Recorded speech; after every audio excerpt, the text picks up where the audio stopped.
که تشکر میکنه از این توپ خوبی که براش فرستادن. فریدون زندی شاید مهرهایی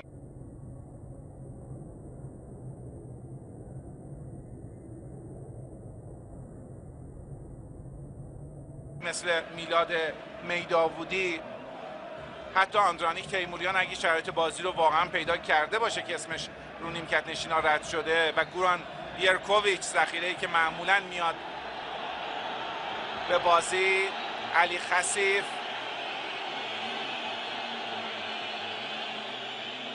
خیلی زود شروع کردن. هنوز دقیقه 52 بازیه. انشالله که واقعا بند کفشاش باز شده. حساسیت تماشاگران رو هم برمی‌انگیزه این حرکت.